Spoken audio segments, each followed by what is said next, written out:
Hello everyone. Today we will study about determiners. It is an important topic in English grammar. Now let's know about what does it mean. A determiner is used before nouns to fix or define their meanings in some way or the other. Simply saying, a determiner is a word that introduces a noun. It always comes before a noun, not after it. And it also comes before any other adjectives used to describe the noun. Determiners are required before a singular noun, but are optional when it comes to plural nouns. A determiner may include first articles, a and the, demonstrative adjectives, this, that, those, etc., possessive adjectives, my, your, his, her, etc., interrogative adjectives, who, when, etc., distributive adjective, each, every, neither, either, etc., adjective of quantity, some, many, little, few, etc. Now we will learn about each of them. First, we will learn about articles. Now let's know about articles. A and the are called articles. Article is to be used before a noun or an adjective of quality in a sentence to determine or point out something about that noun in a sentence. Children, there are two kinds of articles: indefinite article and definite articles. A and are indefinite articles, means not clearly defined. Definite article, the, describing about any particular object, means clearly stated. Spatial, clearly it is defined. Now let's come to a and. A is used before the nouns starting with consonant sound. N is used before nouns starting with vowel sound. The is used before the nouns starting with vowel and consonant sounds. Now let's take an example. There is dash bird sitting on a tree. There is dash bird sitting on a tree. B is a consonant letter. So what will come here? There is a bird. There is a bird sitting on a tree. Now let's come to the second. He gave me dash apple to eat. He gave me dash apple to eat. A, it is vowel. So what we will write here? N. A and N, these both are indefinite articles, means they are not clearly stated. We are not talking about any special or particular bird or apple. We are talking in general. Now come to the. Like I have given you an example, there is a bird sitting on a tree. Now dash bird has beautiful feathers. Which bird? The bird which is sitting on a tree. So what we will do? We will write the here, as we are talking about this particular or special bird. So this is what about definite and indefinite articles. I think that it is clear to you. Now moving on to the next, we will do demonstrative adjectives. Now, our next topic is demonstrative adjectives. The words this, that, these, those, what. They are called demonstrative adjectives. We use them to tell which thing or person we mean. We use this and that before singular nouns and these and those before plural nouns. This and these are used to indicate the items which are fairly close at hand, which are near to us. And that and those indicate the items that are far away, that are far from us.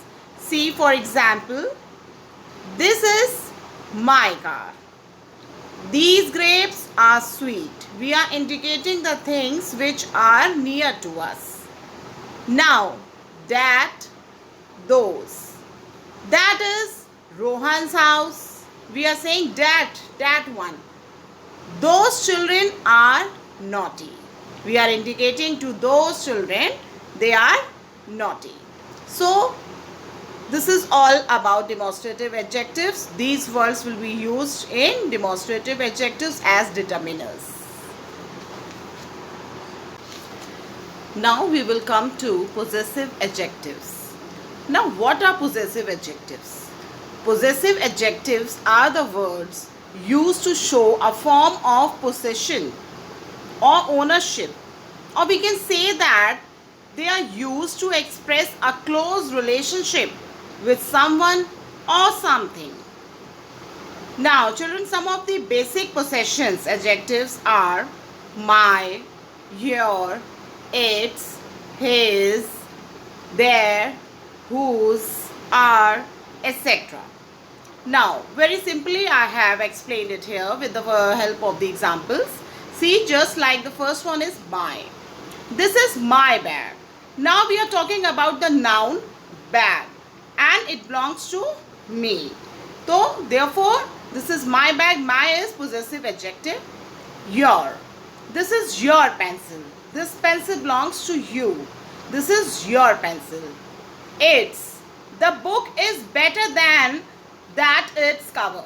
The book is better than its cover. So we are saying about the book that it is better than its cover. So its is here the possessive form. Now we will come to his. Rohan is sitting with his sister. Sister is a noun here and the possession is his. So Rohan is sitting with his sister. Sister belongs to Rohan and his. There. The red one is their house. We are saying about the red one, the red house, that it belongs to them. That is, the red one is their house. Whose? Whose book is this? This is interrogative sentence. And in this, whose book is this? We are asking about the book, that whose book is this? Whose book belongs to whom? So, whose. Okay? So these are the journal, or we can say that these are the most used possessive adjectives which we use in determiners. Now children, our next determiner is interrogative adjectives.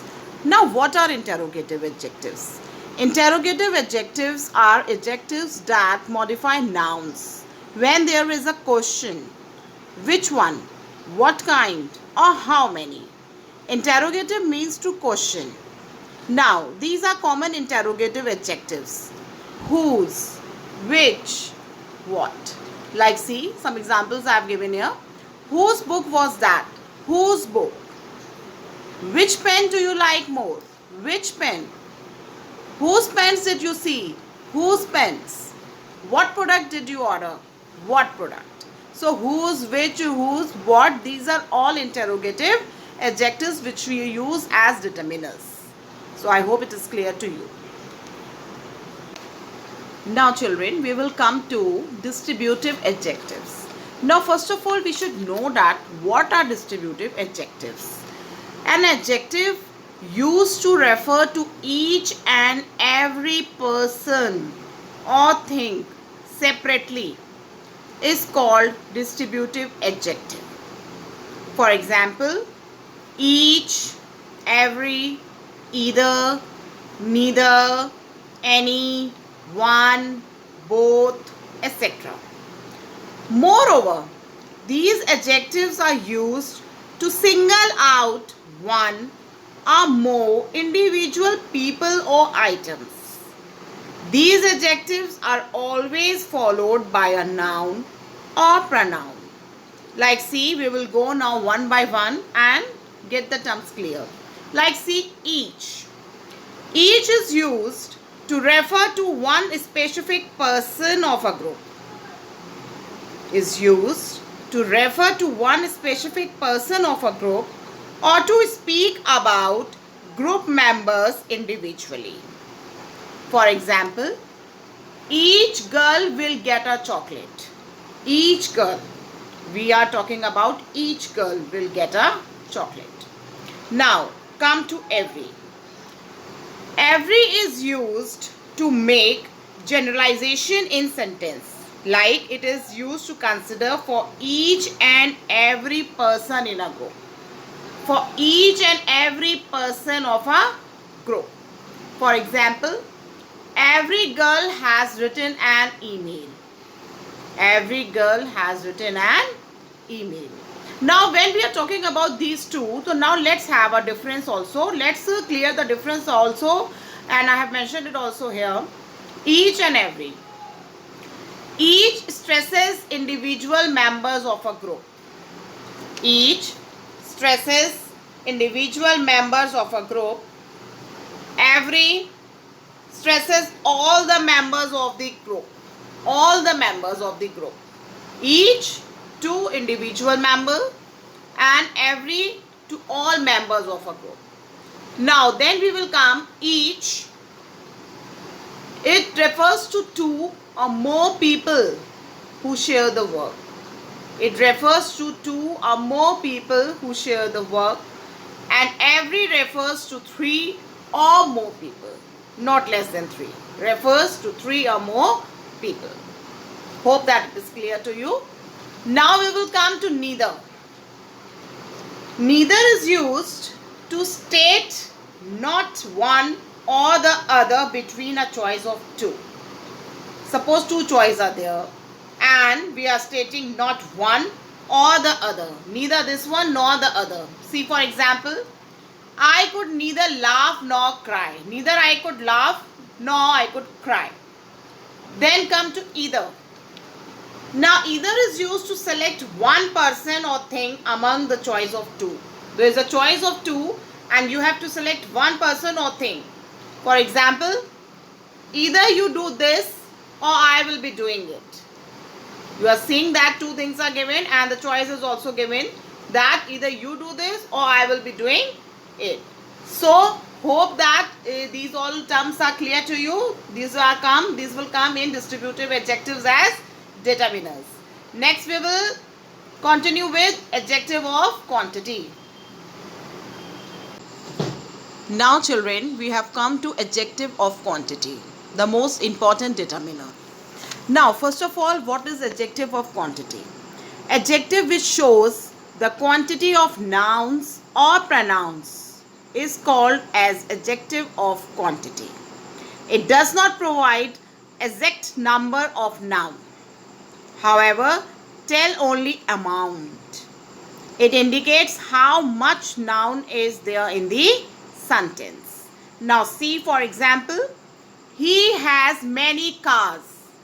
There has not mentioned any exact number, but he has many cars. She has enough money to start business. Enough money. Employees have completed most of the tasks. Most of the tasks. Now other examples are given here. See at the bottom. Give me some advice. Give me some advice. Several people were injured in the road accident. Several people were injured. So you all must have noticed that it does not provide the exact number, but only it tells about the amount. They are used when we do not require denoting the exact number of hairs, number of rice grain, etc. This I have taken as an example. So therefore, this is adjective of quantity which tells only about the amount, not the exact number. Then we will come to some confusing adjectives. This I am going to tell you now. Now children, our next one is some confusing adjectives. These adjectives, though they are confusing, but they are very important. So please listen them very carefully. Now first one is few. Now few is used before plural countable nouns. Plural countable nouns, and it puts more attention on the negative meaning rather than the positive. It refers to not many people or things, not many. So it puts more effect on the negative one. Like example I have written here, there are few students in the class who submit their work in time. Means not many, very few. So there are few students in the class who submit their work in time. Now next one is a few. Now it refers to better than nothing or something at least. Means some. So it puts more effort on positive rather than negative. Like there are a few chocolates left in the jar. So there are a few chocolates left in the jar means some chocolates are still in the jar. Now then we come to the few. The few is have involved all, though very few. Have involved all. Whatever the involvement is necessary, it includes all, but though it is few. Like Rohit's uncle read the few novels that we had in our library. Whatever the novels we are having in our library, Rohit's uncle had read all. So it is involvement of all, though few. So this is the main you have to learn about few, are few and the few. Few will come in negative sense, are few positive rather than negative, and the few means in the positive involving all. Now our next will be little, a little and the little. Let's come to that.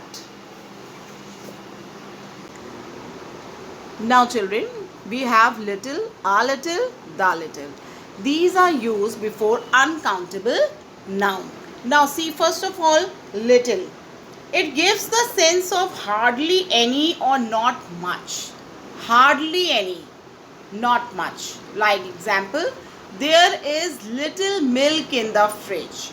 Means there is hardly any milk in the fridge. So it gives the negative meaning. Now we will come to a little. A little means some at least. Means the little means hardly any, not much, and a little means hard, matlab some at least. Like there is a little work still to be left. Means a little work which is still to be left. Now we will come to the little. It suggests the idea of whole. Means whole quantity. Whatever we are having, it suggests the whole of it. Like Saurabh spent the little money he had. Whatever the money he had spent it all, the whole. So little, a little, the little, it used with the uncountable noun and gives a negative as well as positive meaning. Now other than these we have some and any. Now some and any. Now we will first talk about some. It can be used before countable and uncountable nouns. Refer to number or quantity. Means we can use it with both countable and uncountable nouns, and it gives refer to number or quantity. Like some students are still in the ground. There is some milk in the jug. So we can use it with both countable and uncountable. And it gives positive meaning. Now any. Now any, it gives negative sense. Like there isn't any student in the playground. There isn't any student. There is not any student in the playground. It can also be used both countable and uncountable noun, and it gives a totally negative meaning. Now, the next one is much and many. Now, much. It is used before uncountable nouns giving reference to quantity. Uncountable noun giving reference to quantity. Like, there is much sugar in the tea. Sugar is an uncountable noun and it is giving the reference to a quantity. Now, many. Many is used before plural countable nouns and giving the reference to number. It gives the reference to number, like many students were absent on Tuesday. So, I hope that all the determiners are clear to you. Go through it. Okay.